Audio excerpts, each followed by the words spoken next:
fresh team. The fresh team, but it's the same, it's the same form. Right. I think to get a fresh look, you go with the new firm. And we're okay with that if the board wants. Well, to spend additional funds. I didn't interview them, I don't know. If the price was the same, would you have gone with a different firm? Probably, just to do what you said, to shake it. So it's do we want a fresh look, or is that worth $11,000? That's basically the question. Correct. And if staff were gonna make a recommendation that was not budget based, you would have gone with a new firm. And it most likely would have been Sickich, which would have been the most expensive one. $11,000 more. No. Correct. No, that'd be 15 or yeah. So it was. Why that one? Why the $15,000? We thought they have more experience with municipal and government work. Sullivan Fox didn't have as much of that experience. I don't think we could go wrong with either, all three, but as far as what the experience showed that they provided us, that's who. How long have we used the same firm? It's probably Off been center. 12 years. I agree, it's time to change. I'm going to take the motion off of the table to approve. I don't know what it is, to approve the original. Is it possible? Do you want to amend it or do you want to just? Oh, yeah. Can we continue discussion before you go to that? Oh, yeah, I'm sorry, yes. Is it possible to go back to the firm of your choice and ask them if they can come closer to Letterbox? Quote.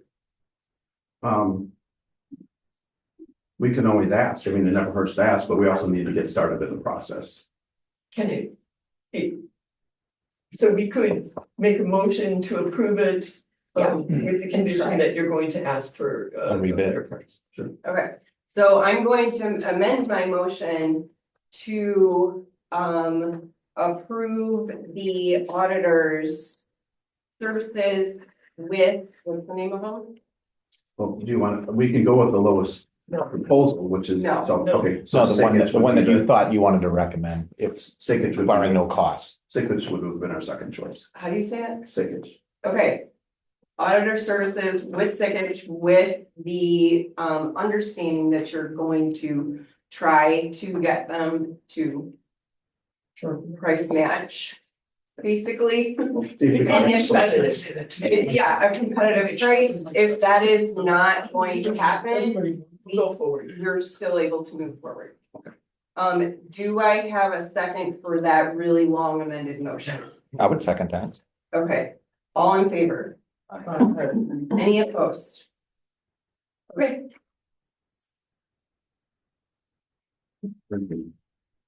all right, a motion is now requested of the board to approve ordinance 24-25-18.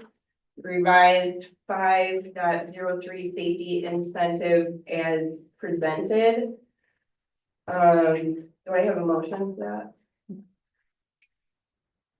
Is that, yes, do I have a second for that?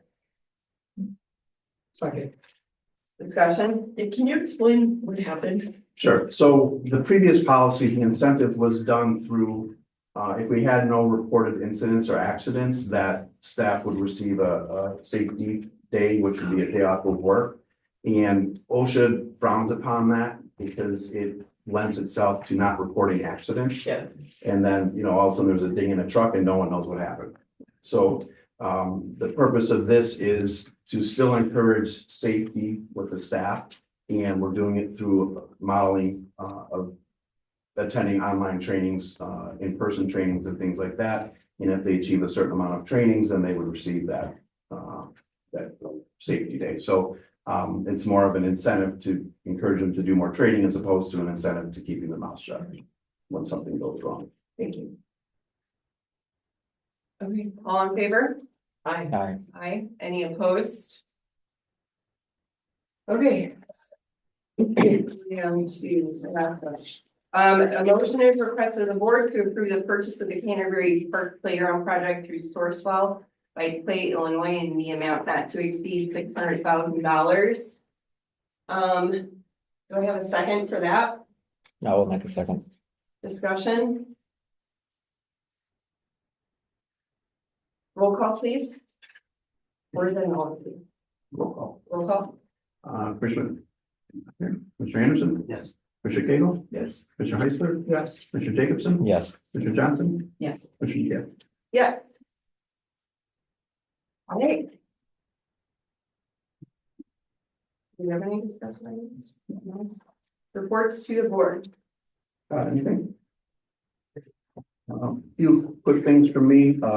I sent out an email, but just as a reminder, the May committee of the whole meeting will be canceled. And in its place, we will have the State of the Lake presentation that'll take place May 1 at Rotary Building over at VA at 6:30 p.m. So it's not a posted meeting, it's just the presentation of the findings from Hay. So that'll take place again 6:30 at Rotary on May 1st.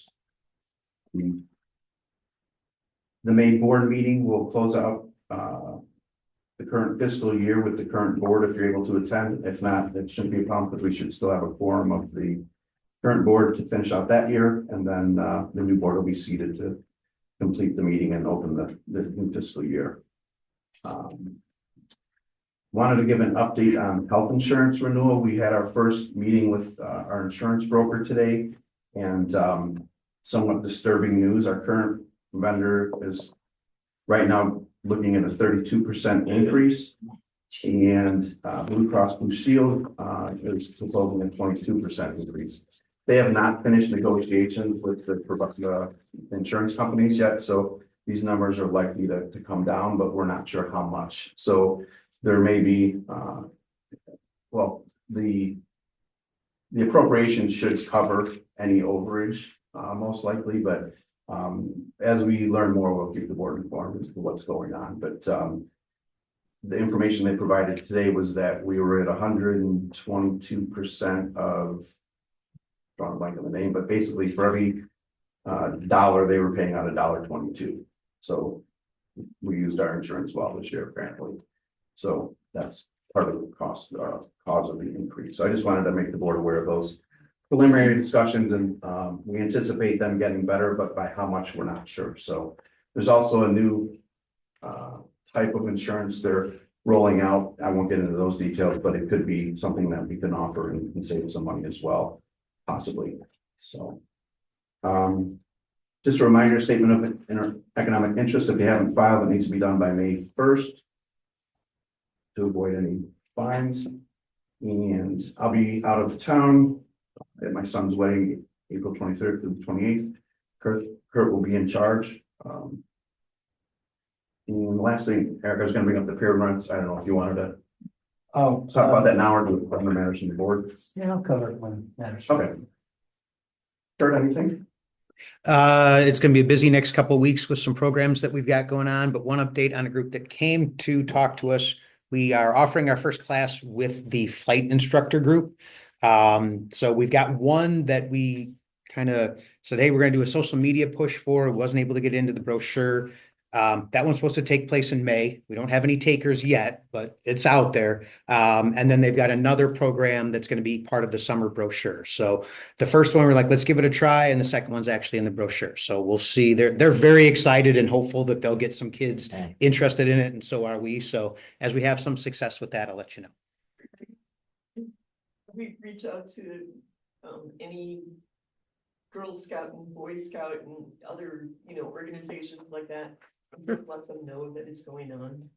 Also interject, it went into the District 47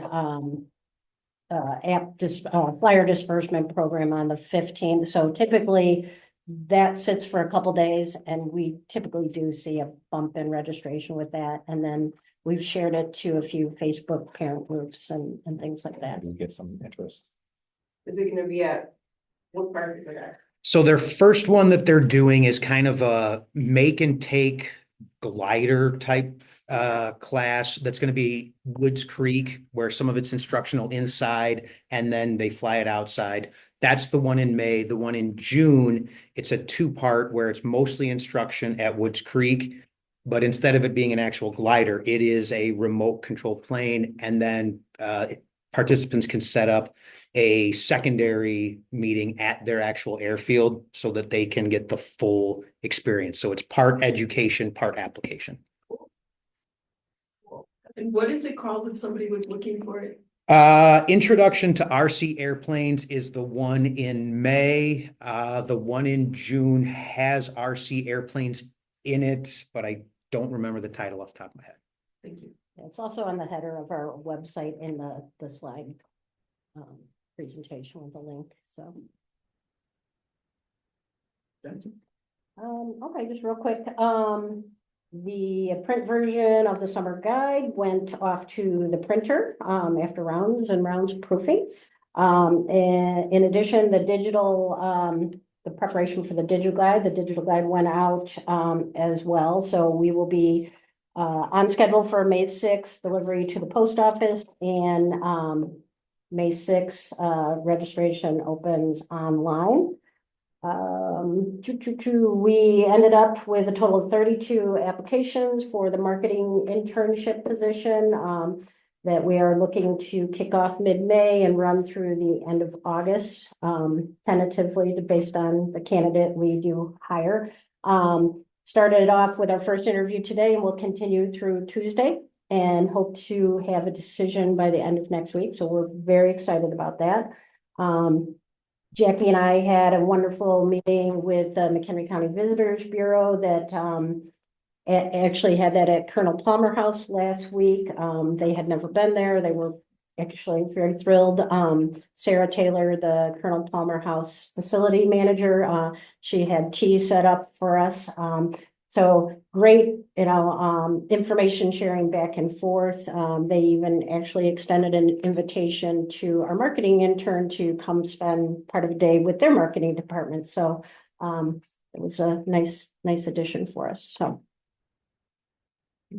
Sure. May I wait I'm sorry. real quick? I really liked the format of your report. Oh, thank you. I mean, it's graphically wonderful. Yeah. Right? Like a marketing report. Yeah, good. Yeah, any feedback, please share with Jason and he'll pass it on to us. Great.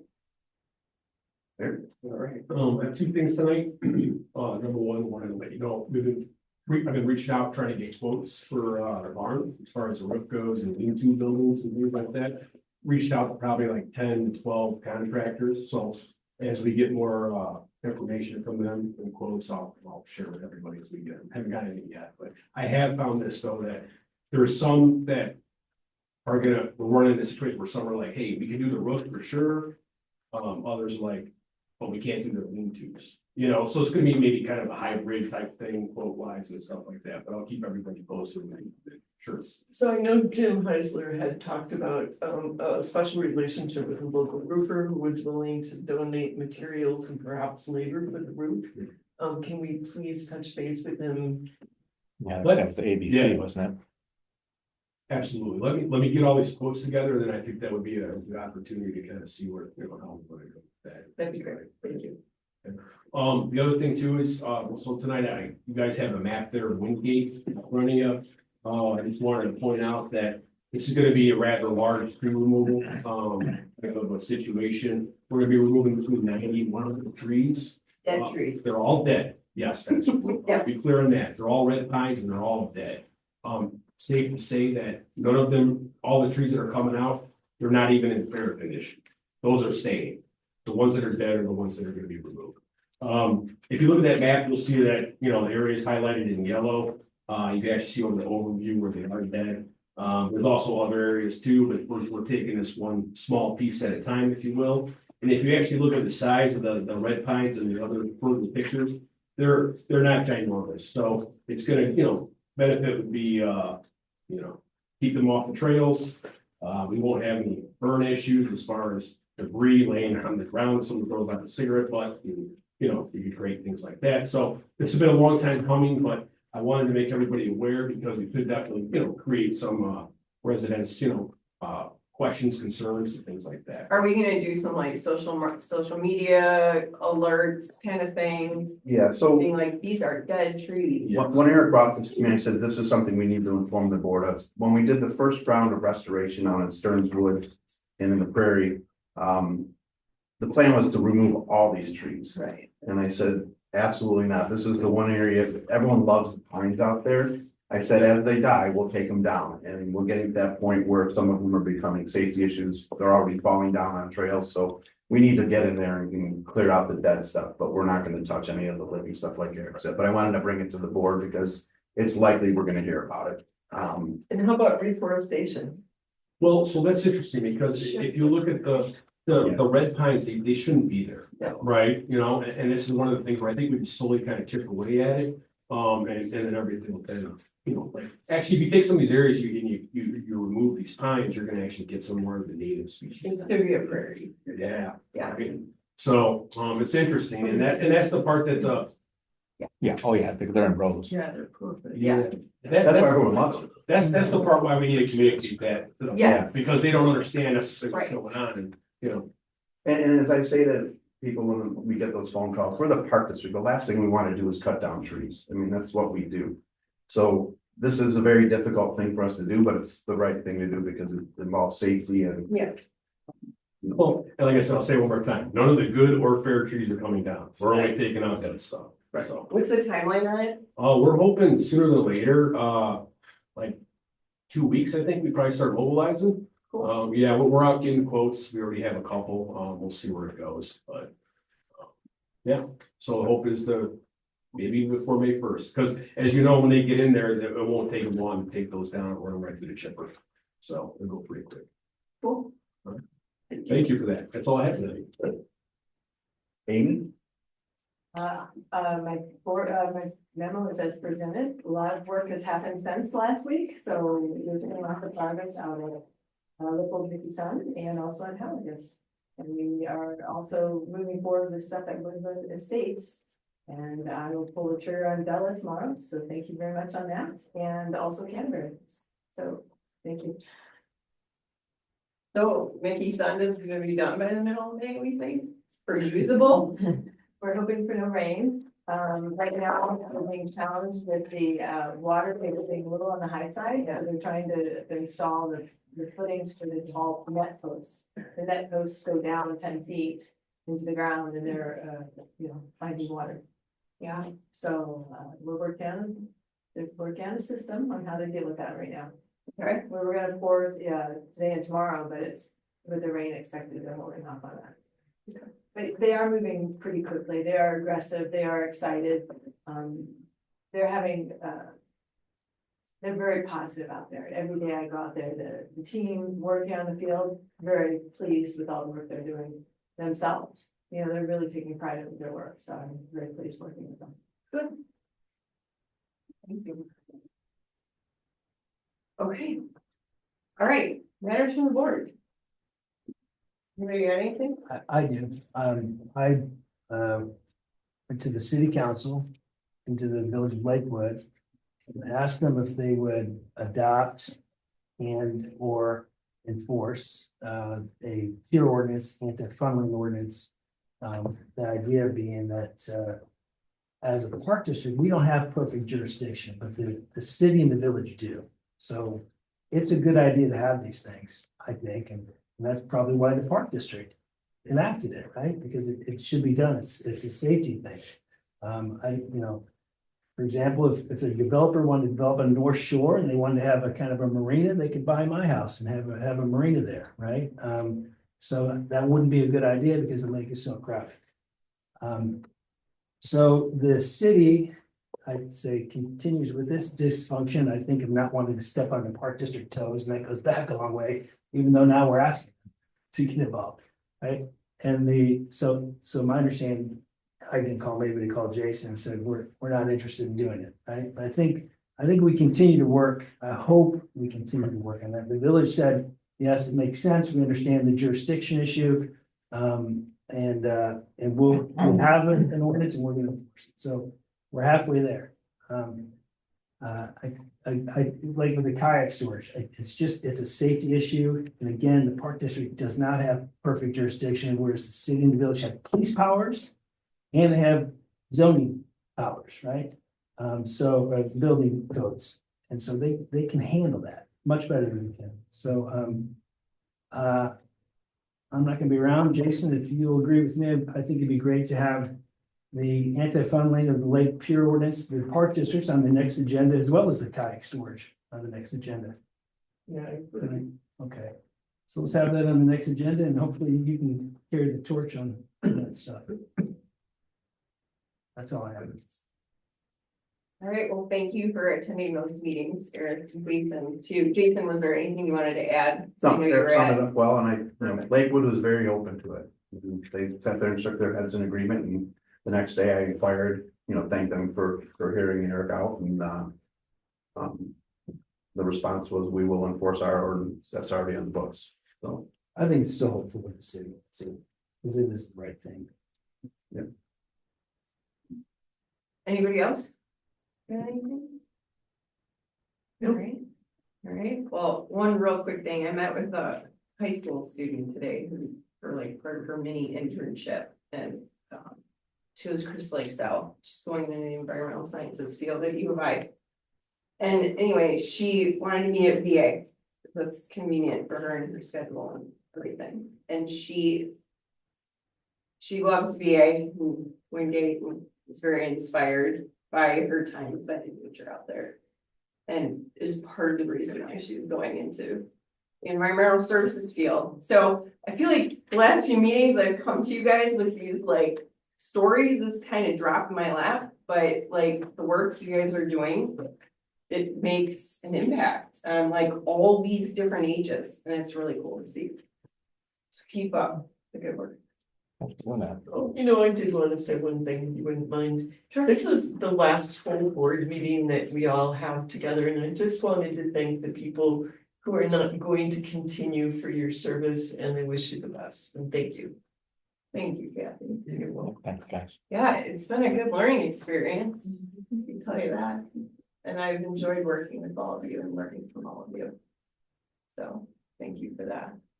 And I'll thank you later.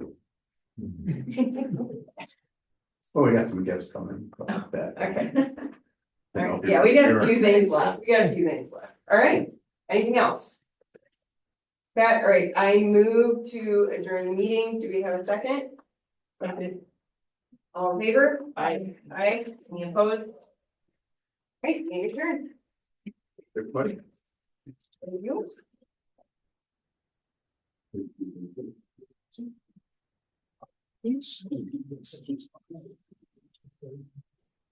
All right, Kathy. Yeah. Don't forget. So, Ian's not like construction, the introduction to our here. Yeah, absolutely. That when I was like, introduction, I was like, no, that's not right. And I explained Got it. You mentioned that she was.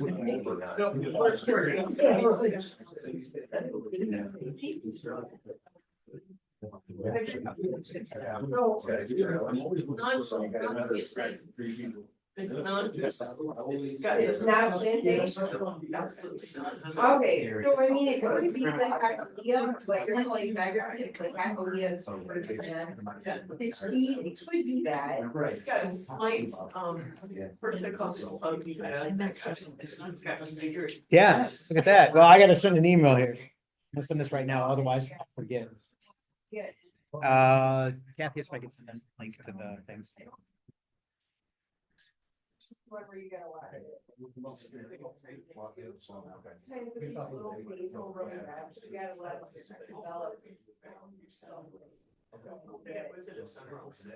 No.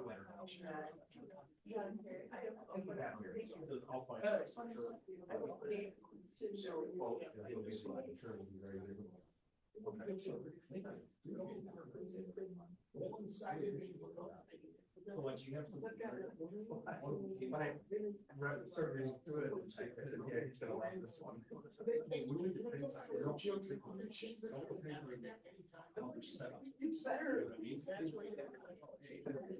So you know what you're doing, you think. Yeah. Okay. Thank you.